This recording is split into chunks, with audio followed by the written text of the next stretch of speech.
It hurts to put like things on and on. I'm actually optimistic that we'll be able to get through 4 slides fairly quickly, last document fairly quickly, and then there are the porta potties right there. You're a porta potty. Your job is to find evidence to support And if kids do. arguments. 2 kids are due Friday. Okay. A week or something. April 10th through 12th. So that's not next week, but the week after, Wednesday, Thursday, Friday. Okay. Any other questions on schedule? Right. Find evidence to support both sides, and then find another piece of evidence for the 2 arguments you agree with, which you then can use to refute the 2 sides you disagree with, or you're finding evidence that that argument is ultimately incorrect, right? There's multiple ways to prove that you're wrong. One way is to simply find a piece of evidence that simply says you're wrong, but another way is to find another piece of evidence that says I'm right. You know what I mean? Yeah. Okay. Here we go.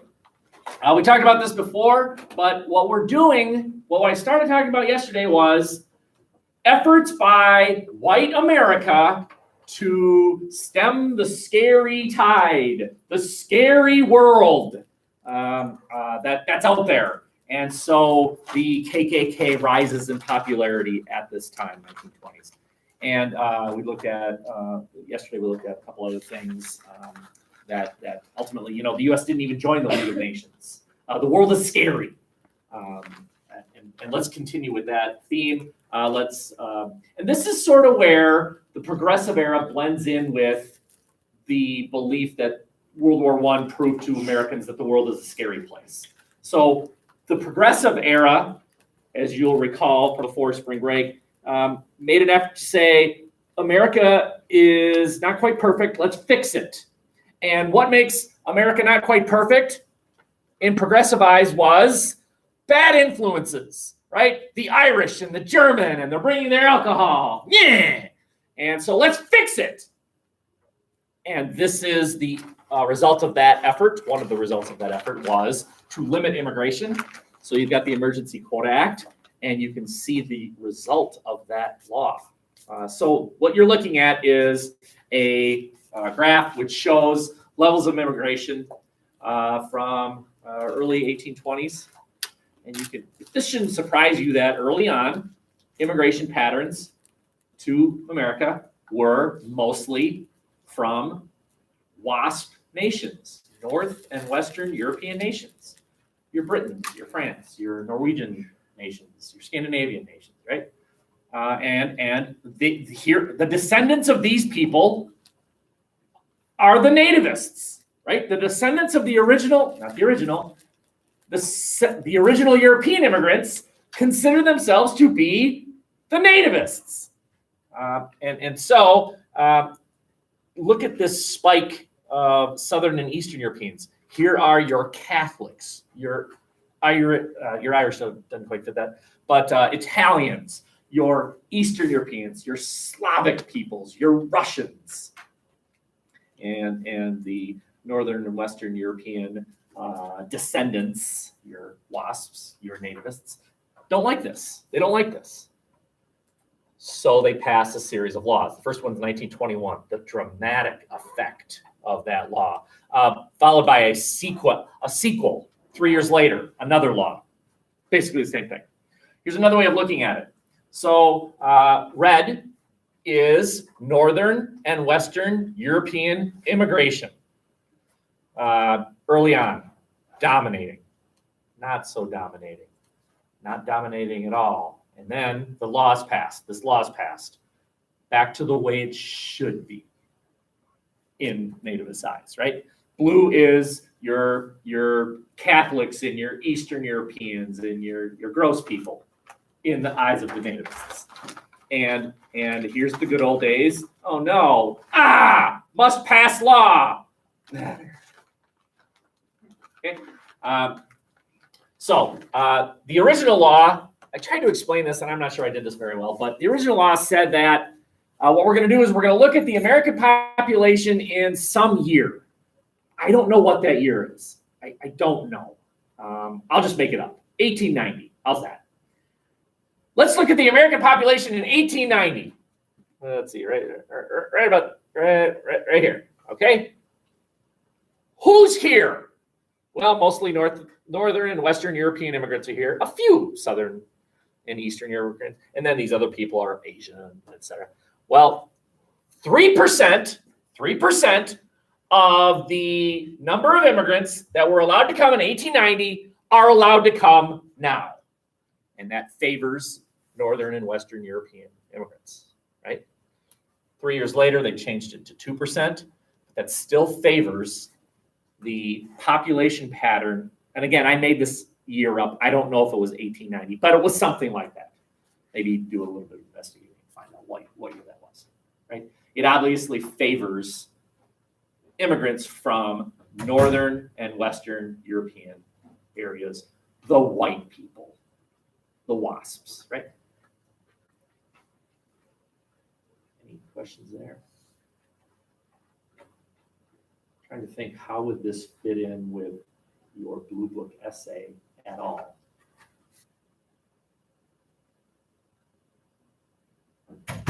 I suppose maybe you could create some sort of synthesis that says something like the bombing of Japan was a race-based decision. That, interestingly enough, we decided to bomb Japan, but we didn't bomb Germany. Well, why? Maybe you could argue it was racist, and as a synthesis argument, point out that America had other examples of race-based policies, and this could be a policy. That's not too bad. You could do that, right? Questions? Let's keep going. I introduced this briefly yesterday, but here it is specifically the Dawes Plan. Anyone heard of it? What is it? You don't remember? Anyone remember? Okay. Remember, Germany had to pay reparations, $1 amount for each dead Allied soldier. They didn't have the money. Where do they get it? They borrow it. They borrow it from the U.S. The Germans correctly believed that the U.S. was not as anti-German as the British and the French were. They were not petty. War's over. Let's move on. And I would argue that throughout American history, that's generally been true. That after a war is over, America tends to be a rather forgiving nation. We don't continue to punish that nation that we just defeated, right? We were quickly allies with Japan after World War II. We were quickly allies with Western Germany after World War II. That's kind of a trend. Other countries, not so much. They'll fight again. 30 years ago, it would be 30 years. Yeah, 30 years ago, Serbia attacked neighboring Croatia because of some battle in the 1400s. Good God, let it go, man. It's 700 years. Math. 600 years old. Good. Your great grandfather raped my great aunt. Ah! What?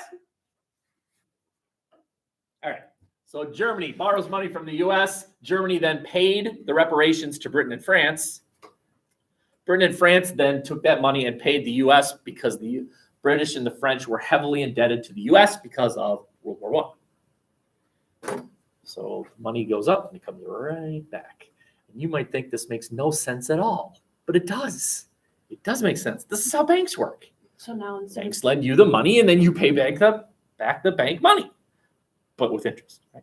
So now instead of Germany owing Britain and France, they owe the U.S.? Yes, that is exactly right. And someone was trying to figure out yesterday, did you guys ever look that up?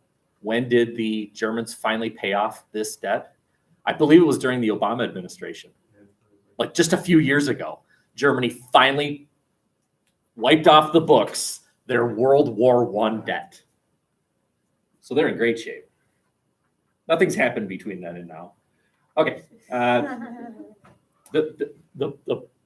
important point here that you should recognize is Germany is heavily in debt because of this. They are way, way under.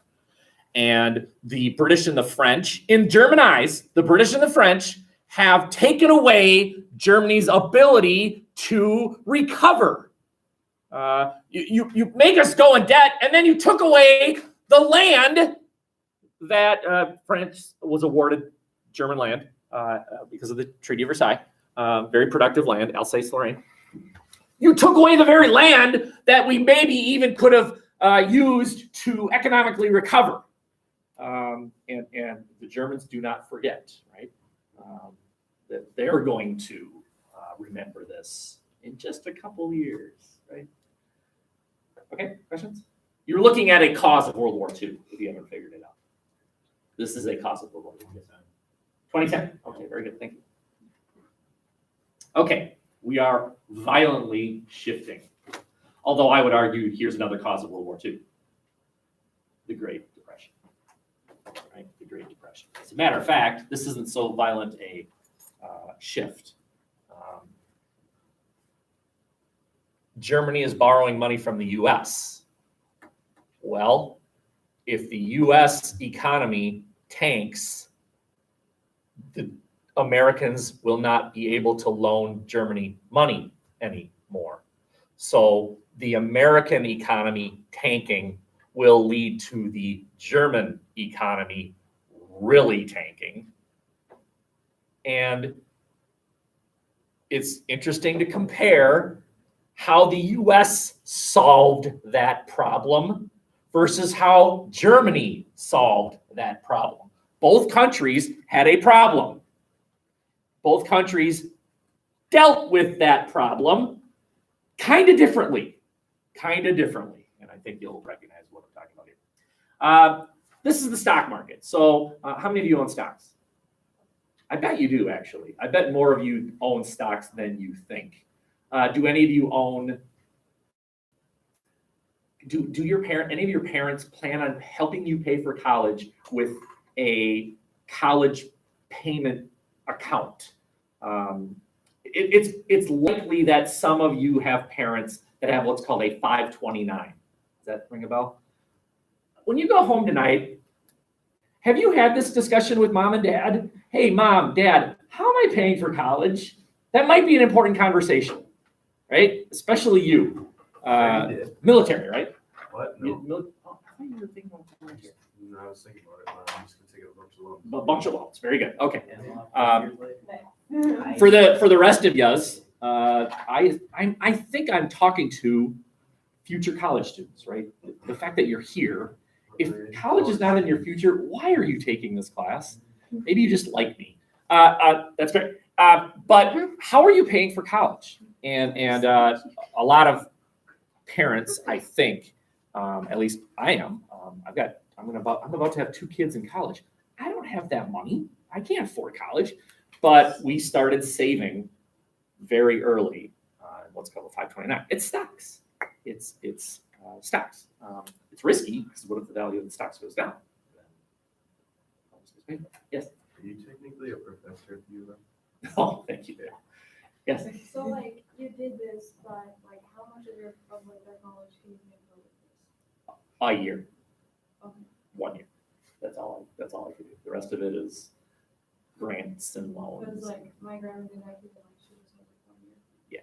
But that's a year, right? That's a year that you're saving. Okay. So stocks are partial ownership of a company, right? If you own a company by yourself, you are the proprietor. You are the sole owner. Well, if you and a buddy co-own it, you are partners. What if instead of a partner, you have about 1 million partners? You each own 1/1,000,000th of a company. That's stock. I own part of McDonald's. That doesn't mean I get to go into McDonald's and say, I'm sorry, you're fired. No, I can't do that. But I do own part of McDonald's. I own McDonald's stock. I own 1 probably billionth of McDonald's or whatever. That's what stock is. Okay. So you can see that the value of stocks in the 1920s is just going incredibly high. And this is the value of something called the Dow. The Dow is simply, I think it's 20. I think that's the correct number. 20 big companies. And simply the value of the stocks of these 20 big companies. General Electric is on here as an example. Okay, and it's going up, and then all of a sudden, there was a bad day there in 1929. That was called Black Tuesday. Black Tuesday. I can remember when I was a sophomore in high school, an almost equally bad day in the stock market. They called it Black Monday. And they put in mechanisms to prevent this from ever happening again. But for some reason, the value of these stocks went down. Well, why? Well, what you need to do is figure out, well, what's going on here? What happened? And then you can see that it continued. The worst day of the Great Depression was right there in the 1932 time. The Great Depression is the 1930s. The 1930s is the Great Depression. Okay? And again, you're looking at a cause of World War II. How do stocks go down? Well, I'll give you an example. Boeing is an airline company, right? Are you aware that Boeing's kind of had a bad week? No. Very good, right? Not the planes that 2 planes crashed, and then a third plane, same type, 737, had to make an emergency landing yesterday or the day before, right? It's been a bad week for Boeing. If you own Boeing stock, might be a good time to sell, because Boeing right now is not seen as a good company. And as another example, China just decided to buy a bunch of airplanes, not from Boeing, from another company, the main competitor of Boeing. It's called Airbus. What a romantic name that is, right? That's a bad 4 events for Boeing. You'll see. Boeing stock is going down. The value of it is going down. Now, another way to think of it, especially for people your age, if I could go back in time and talk to me when I was 18, the first thing I'd say is, nice. The second thing I'd say is, invest in stocks. You people are at the age where if Boeing's value is going down, I'm at the age where I look at it and say, oh no, Boeing's losing value. But what you have to say is, Boeing's stock is on sale. Right? If a t-shirt is $10 and then tomorrow it's $5, do you say, oh my God, that t-shirt's value is lost? No, you say, buy the t-shirt, it's on sale. It's the same t-shirt. It's just half price. You are at the age, you're young enough, where Boeing will recover. It will. You should be buying. Old people should be selling. And that's exactly what's going on. Right? When the value of stocks goes down, people that are 30 and younger should really be looking at that as stocks are on sale today. It's the clearance section. Yes, unless it's a really, really, really crappy company. Like, do not buy stock in Sears. That company is dead. Let it go, right? But you should be buying stock. Here's an idea, and I mean this seriously. Buy stock in companies that sell water. That is going to be a huge issue in the next 10, 20 years. Water. The world needs water. And there's a lot out there, but most of it is unusable. The largest deposit of fresh water on Earth is the glaciers. You're exactly right, but that's largely unusable. Yeah, I mean, you got to melt it. The second largest is the Great Lakes. You think they're going to start melting? Oh, I absolutely do. Thanks, global warming. Yeah, okay. Now let's look at why. Now, a tariff is a tax on imports. The U.S. thinks the world is a scary place. We don't want the world to interact with us. So one way of doing that is by preventing imports. And one way of preventing imports is by taxing imports. So the U.S. slapped a tariff on foreign goods. Stop selling your stuff here. Well, that means that the British, as an example, are not selling goods because it's too expensive for Americans to buy British goods. What do you think the British did? Yeah, they taxed American goods.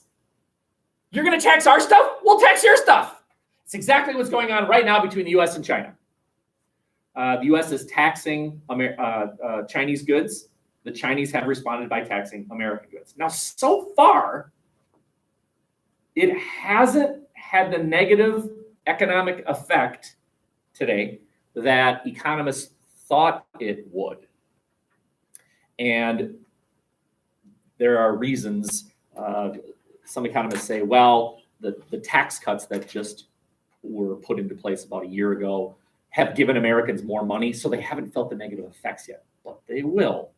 So they're looking in their crystal ball and saying, 1 year from now, let's just see. 1 year from now, let's just see how the American economy is doing. Let's just see. Anyway, right? You're going to tax us, we're going to tax you. Well, this hurts both economies. That hurts the companies that are trying to sell products, which means the value of those companies is less, which means stock prices go down, right? You're not as good a company as you were because you're not selling as much stuff. You're a less valuable company, so stock values go down. But let's think about that.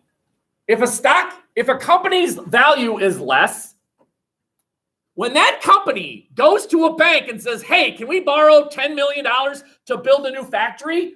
That bank is going to say, no. Who are you going to sell that stuff to? We're not going to lend the money to you. So banks stop loaning money.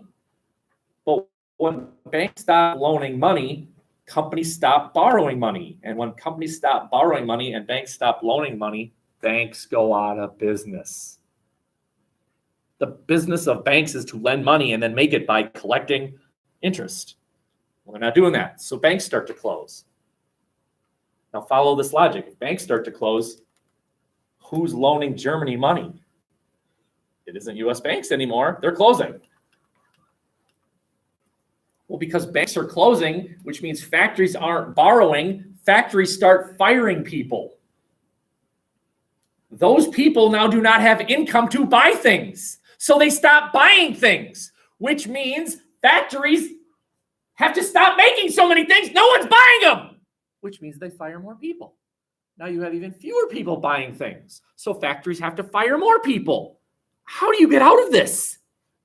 It's just a cycle, right? Fewer people are buying things. So factories fire more people. So now fewer people have money. So they buy even fewer things. So factories fire more people. Now there are even fewer people with money. So they stop buying things. Now factories fire more. How do you get out of it? How do you get out of it? Yeah, you got to find a war. Just let's find a war, right? And then we'll hire people. Kill. Okay. And I have here as the last bullet here. The U.S. will engage in an attempted solution to this. The U.S. is going to try and fix this, the New Deal, FDR. Other countries will also try and fix this. Their solutions we'll call extreme. Hitler. Yeah, Hitler, right? Rather extreme solutions. Okay. It's not an extreme solution. It's The final solution, right? Okay. All right, last slide here. This one shouldn't take long. The stock market, that's the trigger event. It's the trigger event. It's sort of like the assassination of Franz Ferdinand. It's the trigger event. There were things in place long before that, had you read the tea leaves correctly, you should have said, wait a minute, hold on now. This is bad, okay? And let's look at just a couple. One is overproduction.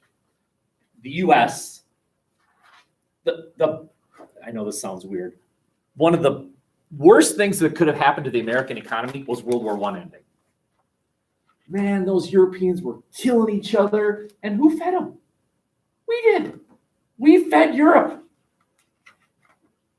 World War I is over. They can now feed themselves. Suddenly, no one's buying American food. Well, not no one, but demand for American products goes way down. So that means you got too much food. Well, how do you sell it? How do you sell something you have too much of? Lower the price, right? You lower the price. Eventually, you're going to lower the price so low that you're actually losing money. You're not even making the amount that it cost you to plant the thing.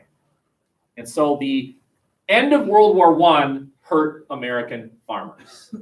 can see here all this overproduction of, what is that, hay? It's either hay or individual hash browns. I think they're. I think it's hash bread. browns. Toast. That's a good one. Oh, Toast. yeah, they're loaves. Isn't that hay? Alright. No, it's It says here money was put into factories and not salaries. Oh, that's like- Constantly updating factories and not increasing the salaries of your workers. If you don't increase the salaries of your workers, they don't have money to spend. And as a result, they can't buy your stuff that you're making. Right? If you make a new factory and then suddenly Europe can't afford to buy it because you're taxing their imports, and as a result, they're taxing your imports, no one's buying the stuff you're making. And then the second one. That's a depressing picture. Imagine you're in that farm. Is that the Wizard of You can Oz? just barely see Dorothy. Yeah, okay. So again, farmers are suffering. And so if you're a farmer, think of this logic. Hey, I'm not making enough money. I'll plant more. Doesn't that seem logical? I'll plant more. It's the exact opposite of what you should do, though. You should plant less. Had farmers planted less, there would have been a lower supply. If you lower the supply, then this crop of people has to compete with each other to buy the small supply. If a tornado ravaged through Somerset and I was the only store in town and I had 10 flashlights, right? What could I do to the price? Check it up, right? Or whatever, right? Because the demand is there and I've got the only supply because there's a few of them.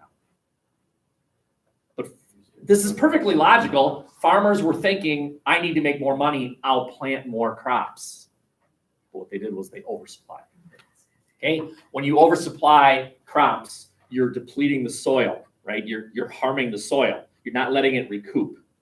Here's an example of man affecting climate. This is right in the history books, right? When farmers overplanted, they made the soil basically dust. This is a little windstorm, but because of overplanting, the dust was just whipped up. In normal times, the soil should be, wet and rather heavy, and wind wouldn't blow it up.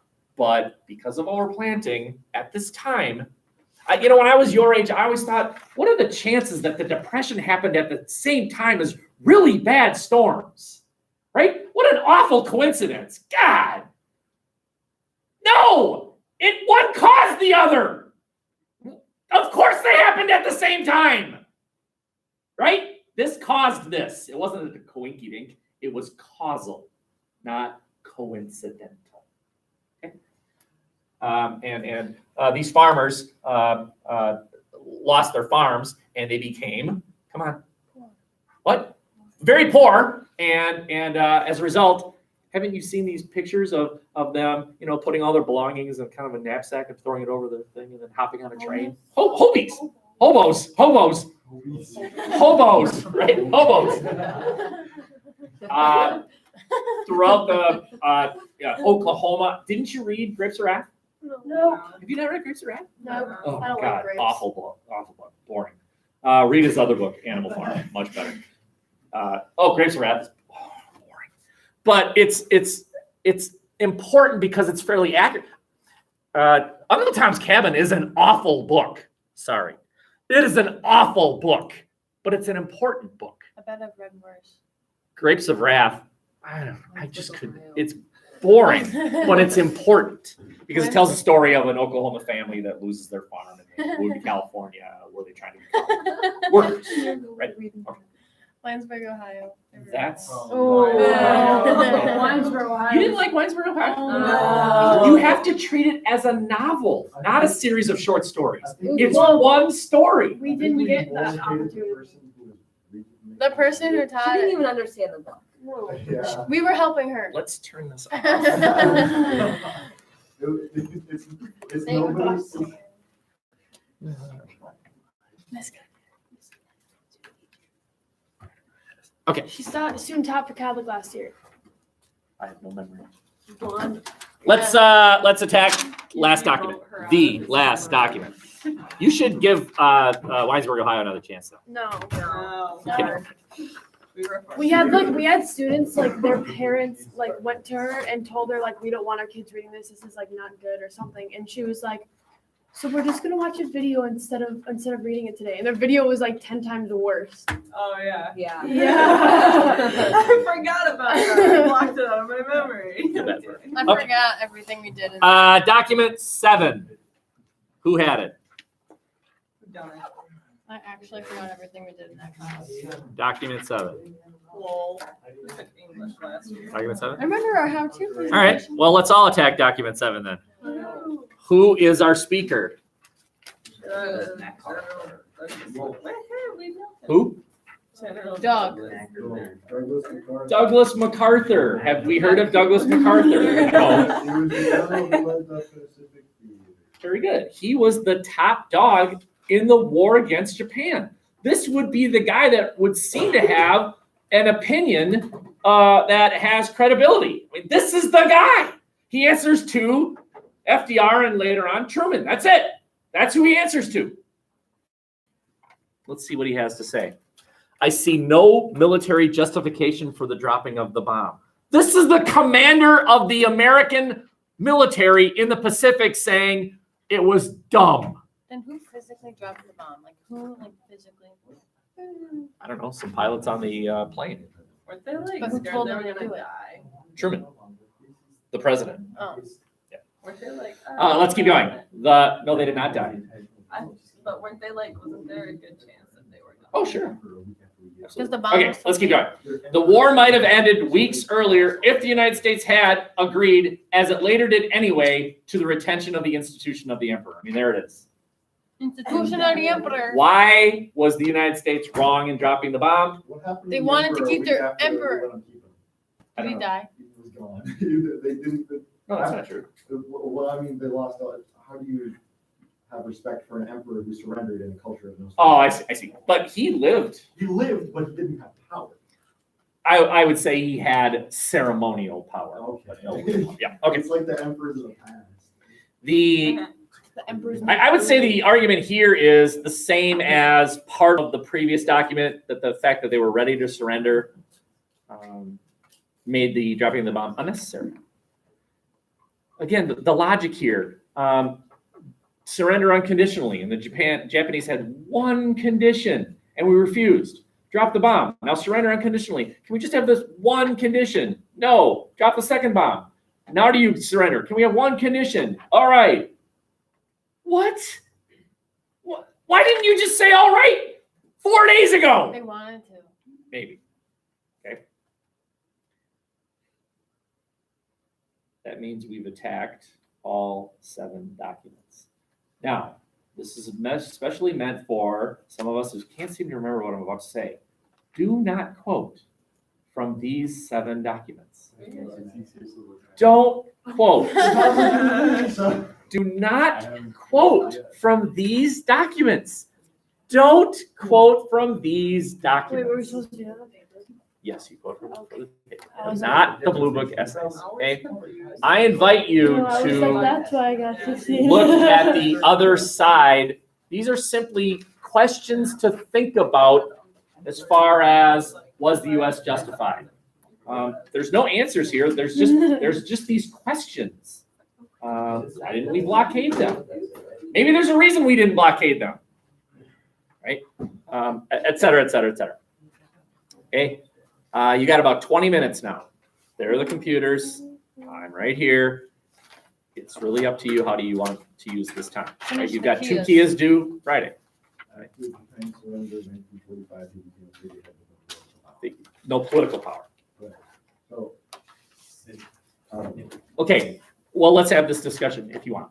If you want. The emperor's surrender probably switched the Japanese mentality to, okay, absolutely no surrender to, democracy. If everybody wants to. we're willing to do so. So, you could look at the emperor's decision, an announcement to surrender, as an act of courage. That he saved lives by doing